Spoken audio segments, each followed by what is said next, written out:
श्री मनोज कुमार झा। शुक्रिया माननीय vice chairman साहब। सुकून भी है, अच्छे माहौल में बातचीत हो रही है और आप वहां हैं तो आपके पास अग्निशामक यंत्र भी रहता है आग बुझाने के लिए, ये मैंने महसूस किया है। माननीय उपसभापति महोदय, इस विधेयक पर अपनी आपत्तियां और अपनी आलोचना माननीय मंत्री जी के समक्ष रखूंगा। बिल के मसौदे पे बिंदुवार आऊंगा, लेकिन उससे पहले मैं चंद बातें रखना चाहता हूं। वो ये है माननीय वाइस चेयरमैन साहब, क्योंकि किसी भी आर्टिकल को जब हम पढ़ते हैं संविधान की इस किताब में कि 14 क्या कहता है, 25 क्या कहता है, 26 क्या कहता है, उसकी इबारत पढ़ने से पूर्व कॉन्स्टिट्यूएंट असेंबली की डिबेट को देखना चाहिए कि उस आर्टिकल के बनने में किस तरह के विचार आए थे। संभवतः माननीय मंत्री जी अगर आर्टिकल 26 ए बी सी की पूरी प्रस्तावना को, उस डिबेट को पढ़ते तो शायद उनका काम एक नॉन स्टैट्यूटरी बॉडी से भी चल जाता, बशर्ते इसके कि इस तरह की चीजें लाएं। आज के आपके समक्ष जब बोल रहा हूं, मेरे पार्टी के राष्ट्रीय अध्यक्ष एम्स में इलाजरत हैं, लेकिन वो गौर से देख रहे होंगे। कल उनके एक वीडियो को कट करके खूब चलाया गया। सर, पूरा संवाद तो देखिए, और अगर उन्हीं को चलाना है तो उनकी तो न्याय, सामाजिक सौहार्द के बारे में इसी पार्लियामेंट में बहुत सारी स्पीचेज हैं, उसको सुना जाए। बहरहाल सर, मैं क्यों कह रहा था आर्टिकल के बनने की बात, होता यूं है सर, यूनिफॉर्म सिविल कोड पे बहुत चर्चा हुई, आर्टिकल 44, लेकिन कहा कि देश का माहौल तकसीम के बाद, पार्टीशन के बाद, बंटवारे के बाद ट्रस्ट डेफिसिट था समुदायों के बीच में, तो उसको सेल्व किया गया, डायरेक्टिव प्रिंसिपल्स में रख दिया गया। जैसे संपत्ति के बंटवारे की बात, आय के असमान वितरण की बात भी डायरेक्टिव प्रिंसिपल्स में आई, 38(2) एंड 39 क्लॉज सी। मैं जानता हूं आज दोनों ही पक्ष आए हैं तैयारियों के साथ, हम गर्दनों के साथ हैं, वो आरियों के साथ। मैं आपके माध्यम से माननीय वाइस चेयरमैन साहब, कोई बात तलखी में नहीं बोलूंगा। किसी को आरी लेकर सदन में प्रवेश करने की अनुमति नहीं है। बिल्कुल सर, आप जिंदाबाद रहें। सर एक चीज, देश का माहौल, और ये मैं गंभीरता, गर्दन लेकर आ सकते हैं जी, आरी लेकर नहीं आ सकते। सर, देश का माहौल कैसा है इस पे एक नजर डाला जाए। गाहे बगाहे इकोनॉमिक बाइकॉट की बात होती है, गाहे बगाहे किसी पुरानी मस्जिद के नीचे कुछ चीजें ढूंढी जाती हैं, गाहे बगाहे प्लेसेस ऑफ वर्शिप एक्ट पे सवाल उठता है। सर, इस तरह के माहौल में आपके बिल का कंटेंट और आपके बिल का इंटेंट दोनों सवालिया निशान खड़े करता है। ये महत्वपूर्ण है। चिंता इस बात की नहीं है, अभी चुन के आए हैं, हम भी चुन के आए हैं, लेकिन चुन के आने के बाद बहुमत विजडम की गारंटी नहीं होता है। आप लोग अक्सर ये सोचते हैं कि बहुत बड़ी बहुमत है तो सारा विजडम आप ही के पास है। सर, माननीय सभापति महोदय, खान पान, वस्त्र, आभूषण, भाषा, इबादत, इतनी तकरार, उसमें क्या होता है ना, एक समुदाय को लग रहा है। सर, मैं आपके माध्यम से एक चीज कहना चाहता था। मेरी भतीजी ने मुझसे, मुंबई अभी गया था, पूछा काका मार्जिन क्या होता है, तो मैंने उसको बताया कि बचपने से हम लोगों को कॉपी में मार्जिन छोड़ने के लिए बताया जाता है, हाशिया। सर, हमें आदत बन गई है हाशिए पे लोगों को छोड़ने की, हम लगातार समुदायों को हाशिए पे छोड़ रहे हैं। माननीय उपसभापति महोदय, मैं ये कहूंगा, प्रेमचंद ने एक कहानी लिखी थी ईदगाह, हमारे सारे साथियों ने पढ़ी होगी। ईदगाह में हामिद ने अपनी दादी अमीना के लिए चिमटा खरीदा। क्या हम में से कोई बता सकता है कि दुकानदार हरेंदर था या सोहाबुद्दीन था? कोई नहीं बता सकता। लेकिन आज क्या चल रहा है, हामिद खरीदेगा तो वही खरीदेगा, हरेंदर खरीदेगा तो वो हरखू के पास जाएगा। सर, ये चीजें, मतलब मैं तो ये कहूंगा कि कुछ चीजें एक दूसरे से ऐसे वास्ता होती हैं कि उन्हें अलग अलग देखने को जी नहीं चाहता। उन्हें अलग अलग, please request you Don't disturb him. मैं सिर्फ ये कहना चाहता हूं, कुछ चीजें एक दूसरे से ऐसे वाबस्ता होती हैं कि उन्हें अलग अलग देखने को जी नहीं चाहता। सर, इस देश के हिंदुओं को मुसलमानों की आदत है, मुसलमानों को हिंदुओं की आदत है, और ईसाइयों को, सिखों को हिंदुओं और मुसलमानों की आदत है। ये आदतें मत बदलवाइए, ये आदतें मत बदलवाइए। सर, एक लखनऊ के मशहूर शायर थे, आजादी के बाद पाकिस्तान चले गए, फिर नेहरू से दोस्ती थी, वापस आए तो लोगों ने पूछा क्यों आ गए? बोला यार बहुत मुसलमान थे यहाँ, लखनऊ का हूं, मिला जुला देखने की आदत थी। ये मैं बता रहा हूं, मैं बता रहा हूं सर कि ये चीजें महत्वपूर्ण है।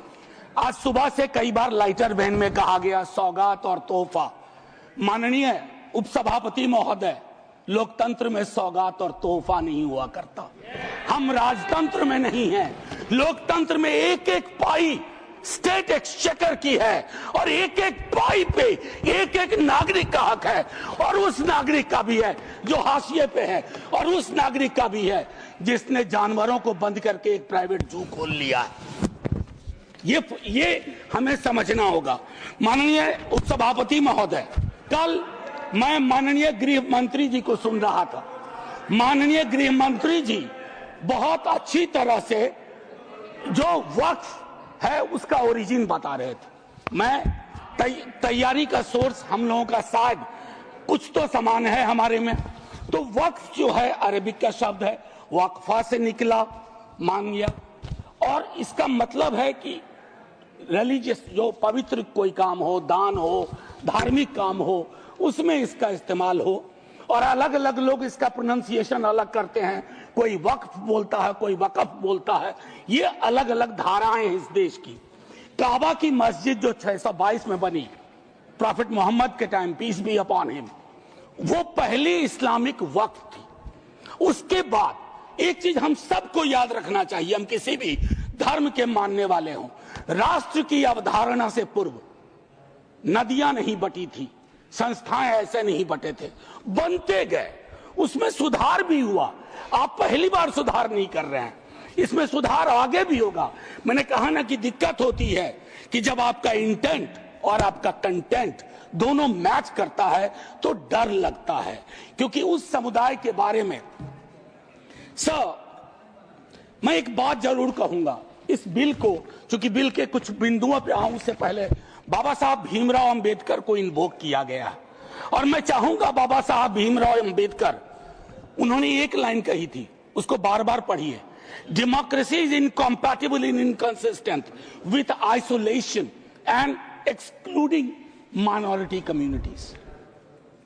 You have to look at honourable minister from the angle of isolation and exclusion, और ये दोनों चीजें बहुतायत में हैं और अलग अलग जगहों पे हैं। सर, जमीन के साथ किसी व्यक्ति और किसी कौम का क्या रिश्ता होता है, इसको भी समझने की जरूरत है। सच कहूं तो कई बार एहसास ये भी होता है कि with this bill, is it a legal cover for bulldozer? That scares me as a citizen of this country. कमाल, मुसलमान शहरों में रहे, घेट्टो, गांव में गया, घुसपैठिया, और उनकी संस्थाएं, उनके बारे में जिक्र हो, कहा कि उसमें तो ओपेक नहीं है, सस्पेक्ट है। कॉन्स्पिरेसी के टोन में बात होती है, कॉन्स्पिरेसी के टोन में। सर, ये उचित नहीं है। आज ही आप ही के सदस्य कहते हैं, राधा मोहन जी, कि 20 करोड़ मुसलमान। सर, अगर एक घर में एक सदस्य मुसलमान है, क्या आप उसको एलिनेट होने दीजिएगा या उसको जोड़ के रखिएगा? उसकी शिकायतों को और उनसे जो शिकायतें हैं वो कैसे दूर होंगी? बैठ करके दूर होंगी।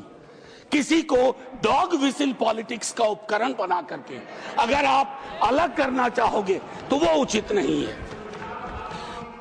मैं माननीय उपसभापति महोदय, आपने कहा, मेरे कई सदस्यों ने कहा, नॉन मुस्लिम्स को, मैं तो बड़ा तारीफ करूंगा, खड़ा हो जाऊंगा पक्ष में, अगर इतना सेक्युलर मिजाज इस देश का कर दीजिए कि हर धर्म के संस्थाओं में दूसरे धर्म के लोग हो, इस्लामिक कम्युनिटी में डालिए तो हिंदू में डालिए, सिखों में डालिए, क्रिश्चियंस में डालिए, तब न बात होगी। या सिर्फ तय कर लिया कि सारे प्रयोग या सारा संयोग मुसलमानों को लेकर के होगा, ये उचित नहीं है माननीय उपसभापति महोदय।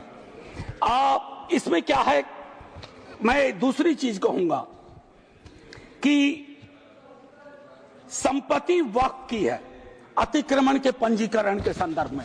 मेरे संजय जी कह चुके हैं, आपकी खुद की एफिडेविट है कि कितना डिजिटलाइज हो गया है, कितना इंक्रोचमेंट हुआ। एक छोटी सी बात कहूंगा कि एक बहुत बेहतर चीज आपने कही थी और मैंने नोट किया था सर, एक कायदे से, सॉरी, नहीं ढूंढने में जो समय लगेगा, नहीं सर, नहीं मिल गया सर, वो एक्चुअली सर, एक मिनट सुनो सही सर, सुनो, ढूंढने में जो समय लगेगा उतना अतिरिक्त समय आपको मिलेगा। Thank you sir. इन्होंने कहा, अब देखिए कि 30 बरस में, प्लीज जयराम जी, 30 बरस में सिर्फ 8, सर मैं इस बोनहोमी को तो धन्यवाद कहता हूं, लेकिन इससे मुझ जैसे सदस्य को थोड़ी दिक्कत होती है अपनी बात रखने में। बाकी अपने प्यार के लिए बहुत जगह है इजहार के लिए। मैं सिर्फ ये कह रहा हूं 30 बरस में सिर्फ 8 केसेस आए। क्या कर रहे हैं हम सर? अब वक्फ बाय यूजर, ये बहुत इंटरेस्टिंग चीज है। किसी भी समुदाय की एक स्मृति होती है। माननीय सभापति महोदय, आप मुझे देखिए, मैं भी आप ही को देखूंगा। किसी भी समुदाय की एक स्मृति होती है। कोई मस्जिद कब से यूज में है, कागजात ढूंढोगे। मैं अभी अपने बिहार का अनुभव बताता हूं। हम बहुत छोटी जोत के किसान परिवार से आते थे दादा के टाइम से। सर अभी वहां सर्वे हो रहा है, कागज हमें अपने घर में नहीं मिल रहा है सर, ये और सर्वे ही बंद कर दिया बिहार की सरकार ने। तो मैं ये कह रहा हूं कि पूरे समुदाय को कटघरे में खड़ा करने के लिए आप यूं ही एक आम अदना मुसलमान शहरी, अदरवाइज वो परेशान है। पुरानी संपत्ति है, लैक ऑफ टेक्निकल एक्सपर्टीज नहीं है, कहां से लाए, सब विवाद में आ जाएंगे, लिटिगेशन का एक पहाड़ खड़ा हो जाएगा हमारे समक्ष। और हां, आप डीएम को बहुत काम पकड़ाते हो। बेचारा डीएम लोकल लेवल पे हम कहते हैं ट्रैक्टर बन के रह गया है। जितनी आपकी योजनाएं हैं, जयंत भाई की विभाग की योजनाएं हो, किसी की डीएम नोडल ऑफिसर, और हम ये मान के भी चलते हैं कि डीएम है तो ज्ञान का सारा भंडार उसके पास है। डीएम को एक एक महकमे की मीटिंग का टाइम नहीं मिलता है, क्या क्या करेगा डीएम। मैं आपके माध्यम से माननीय सभापति महोदय, वीकर सेक्शंस की बड़ी चर्चा इसमें की गई है। कम से कम पसमानदा, अपने हिंदू समाज में भी पसमानदा बहुत बड़े। जब जब आप लोगों के पास आग्रह करता हूं 0 आवर के माध्यम से या किसी उपकरण से कि साहब कास्ट सेंसस करवा दो, तो आप चुप हो जाते हैं। अभी संजय जी ने कहा कि भगवान ने अगर ये व्यवस्था नहीं बनाई ऊंच नीच की, जाति व्यवस्था की, तो भगवान के समक्ष जो इबादत का है, जो मंदिर है, वहां क्यों ये व्यवस्था बनी रहे? क्यों नहीं आरक्षण हो? क्यों नहीं हम सुनिश्चित करें कि पूजा पद्धति किसी एक जाति विशेष के हाथ में ना हो, हर कोई उसमें भागीदारी कर सके। सर तब तो जो राष्ट्र की संकल्पना थी हमारी, हम उसको साकार कर पाएंगे। अब देखिए कंसल्टेशन, रिजिजू जी बहुत इनोसेंट चरित्र के हैं, बहुत इनोसेंट चेहरा भी है। कंसल्टेशन के इतने आंकड़े बता दिए। अब भूपेंद्र जी आप उठते हैं, लगता है पॉइंट ऑफ ऑर्डर ले लीजिएगा। हाँ sir, consultation, there is absolute lack of consultation. Consultation is not about we called so many meetings. Consultation is about did you listen to them? सुना या सुना दिया? आप सुनते नहीं हो, सुनाते हो। इसको संवाद नहीं कहते हैं, संवाद का मतलब होता है दोनों चीजें। और एक चीज मैं कहूंगा और वहीं खत्म करूंगा, संस्थागत गैर मौजूदगी। मुस्लिम्स की आप इंश्योर कर रहे हैं। मैं आज इतिहास के इस कालखंड में हूं। माननीय लीडर ऑफ द हाउस है, हमारे साथी है यहाँ। 2 मिनट के बाद मेरी कही गई बात भी हिस्ट्री हो जाएगी, इतिहास बन जाएगा। लेकिन मैं आपसे आग्रह करता हूं मंत्री जी, don't hurry up, don't hurry up. इस देश के मुसलमान का इस मिट्टी पे कर्ज है और इस मिट्टी का मुसलमान पे कर्ज है। इस कर्ज के रिश्ते को व्यापारी की नजर से मत देखिए, तिजारत की नजर से मत देखिए, क्योंकि अगर वो नजर आपकी नजर में बदलाव नहीं आएगा तो माननीय उपसभापति महोदय, सब कुछ हमारा बिखर के रह जाएगा। आखिरी 1 मिनट लूंगा। मैं सोच के आया था कि क्या कहूं, और मैंने ईदगाह का जिक्र इसलिए किया। एक नूर मियां की सुरमा का भी कर सकता था, विद्रोही जी ने लिखा, उससे पहले केदारनाथ सिंह ने लिखा। लेकिन मैं अदम कोंडवी, गोंडा जिला, उत्तर प्रदेश का आभार करते हुए मैं 2 लाइन पढ़ करके अपनी बात खत्म करूंगा। हिंदू या मुसलमान के एहसासात को मत छेड़िए, अपनी कुर्सी के लिए इस जज्बात को मत छेड़िए। हम में कोई हुण, कोई शक, कोई मंगोल, पता करना बड़ा मुश्किल है कौन कहां से।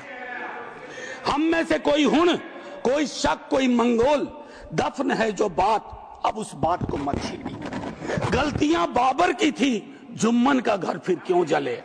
ऐसे नाजुक वक्त में हालात को मत छेड़िए। है कहां हिटलर, हलाकू जार या चंगेज खां, मिट गए सब, कौम की औकात को मत छेड़िए। छेड़िए एक जंग, छेड़िए एक जंग, मिलजुल कर गरीबी के खिलाफ। दोस्त मेरे मजहबी नगमात को मत छेड़िए। हाथ जोड़ के कहता हूं सर, इसको फिर से कंसल्टेशन के लिए भेजिए और एग्जीक्यूटिव के डिसीजन को कमतर करिए, एग्जीक्यूटिव के डिसीजन को, इन्फ्लुएंस को कमतर करिए। और पूरी दुनिया नॉमिनेटेड से इलेक्टेड पे जा रही है, आप इलेक्टेड से नॉमिनेटेड पे जा रहे हो। नॉमिनेटेड लोग बड़े खतरनाक होते हैं, ध्यान रखना सर। जय हिंद सर। धन्यवाद मनोज जी।